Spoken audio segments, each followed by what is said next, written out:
د کہانی شروعات کیږي د یو ساره نومي جنۍ نه چې هغه چکر لتلی وي اوس خپل کور ته ځي او هغه خپل مرګري ډیوډ ته رینګ وکړي او ډیوډ اصل کې د جاز یو پایلټ وي او هغه به دا ټورست د یو ځای نه بل ځای ته بوتلل په جهاز کې او اوس دا دواړه یو بل سره خبرې کوي چې د ډیوډ لږ طبیعت خراب شي نو دوی ورته ساره وایي چې ستا طبیعت ټیک دی او کنه نو دلته ورته ډیوډ په تسلی سره وایي چې زما طبیعت بالکل ټیک دی او دوی کې د ساره خاوند جیکسن راشي او هغه په دې جهاز کې تلو اوس دا درې وانه خپل سفر شروع کی او دلته په خبرو کې ډیوډ ساره ته د دې جهاز باره کې وی او ډیوډ ساره ته وی چې ترا جهاز چلول غواړي نو دې سره ساره ډیره زیاته خوشاله شو هغه ورته وی چې او هغه راشو د پایلټ په سیټ باندې کینی او دې دوران کې ډیوډ ساره ته د دې جهاز باره کې خبرې کوي چې دې کې د ډیوډ په سینه باندې درد راشي او اوس د ډیوډ حالت ډیر زیات خراب وي او دلته ساره جیکسن د وی چې تراشه زر وګوره په ډیوډ باندې څه چلو شو او ډیوډ باندې اصل کې هارت اٹیک راغلی وي او هغه د دې د وجه مړ کېدو ولا وي او دې سره دا جهاز هم تیزه سره لاندې خطا وي او دې سره ډیوډ هم مړ شي او اوس دا جهاز ډیره تیزه سره خطر روان وي چې دې کې کم درون سامان وي هغه د جهاز د مخه تراشي او دې سره د دې دا کمپس مات شي چې دې سره به اوس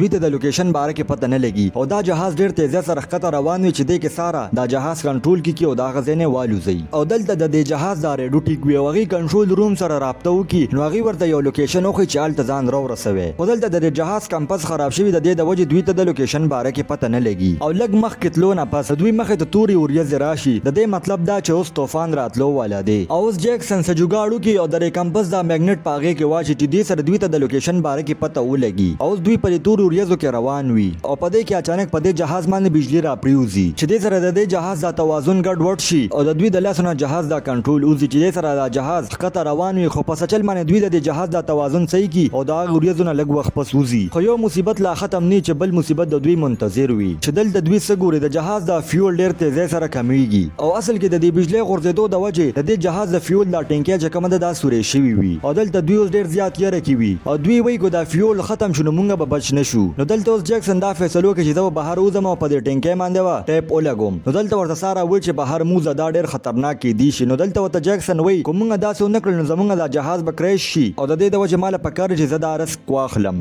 او اوس جیکسن د جهاز نه بهر روزي او هغه په ځای باندې ټیپ لګي چې کم ځای کې دا ټینکي سورې شوی وي خو هغه چې څنګه دن راتلو والي دې سره د دغ په خوېږي او لاندې پریوتو والي خو غال ته ځان ونیسي او دې کې اچانک ساره ورل رامنډه کې او دا جیکسن بچ کی خو د جیکسن لاس ډیر زیات زخمی شوی وي او ځلته مونږ ته خی چې جیکسن په کم ټینکي باندې ټیپ ولګو دا غیس فائدہ ونشو ولې چې فیول هغه څه تیزه سره کمیدل او ځلته دوی ډیر زیات یره کی وي او دوی د جهاز نه چې کم درون سامان دی هغه غورځي او دلته ساره مجبورن د ډیوډ باډي لاندې وغورځي چې دې سره د جهاز دا لوډ کم شي خو هغه سره مس فائدہ ونشي دا فیول ماغه څه تیزه سره کمیږي او دلته د جیکسن په ذهن کې یو ترکیب راشي هغه وایي چې موږ له پکار چې د فیول د ټینکي کې دا شراب واچو نو دې سره ساره د جیکسن دا ترکیب خوښ شي او هغه ورته وایي چې دا ځل به زور شم ځکه چې ته زخمی نو دلته ورته جیکسن وایي چې نه دا ستا د کول کار نه دی او دا ډیر زیات ریسکی کار دی خو دلته ساره د جیکسن خبره وو نری او هغه اچانک د جهاز نه بهر اوزي او هغه پکې هغه ټول بوتل ورواړي او هغه ډیره په مشکل باندې بیا واپس د جهاز ته دن راشي او اوس د دوی د ترکیب کارو کې خلک وخت پس هغه فیول واپس کم شي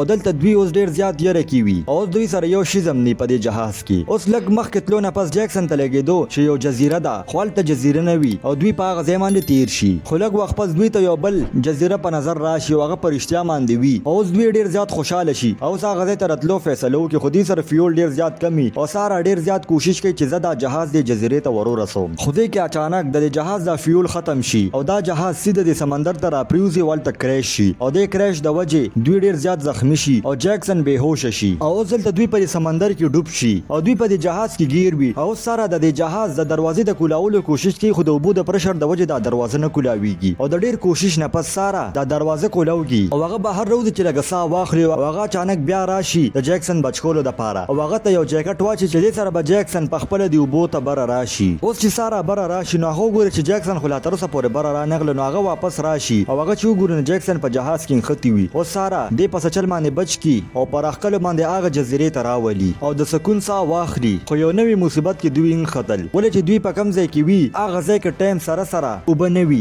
او دا اصل کې د سمندر منځ وي او الټوس لګي وبم راتلو والوي چې دا وګوري نو ساره ډیره زیاته ویریږي او هغه ورته وي چې اوس مونږ بچ کېدو والا نه یو او لری لری پورې سوکویم نه او لګ وخت پس هغه ځای کې مو ډیره زیات راشي او دوی په دی وبو کې وي او دلته جیکسن ساره ته و چې ته زما دا جیکټ واچو ولې چې دوی ته اوس لګیدل چې مونږ اوس اسیم بچ کېدو والا نه یو او ساره ډیره زیاته جاړیم خو خوش قسمته سره الته یو وړو کې شان کشته کشته تیریږي چې هلته دغه کسان سارا او جیکسن وویني او هغې زر دا کشته د سارا او د جیکسن طرف ته راولي او هغې بچ کی او دې سره دا کهاني ختم شي. او که تاسو دا کهاني خوښه شوې نو دا ویډیو در سره لایک کړئ او چینل در سره سبسکرایب کړئ.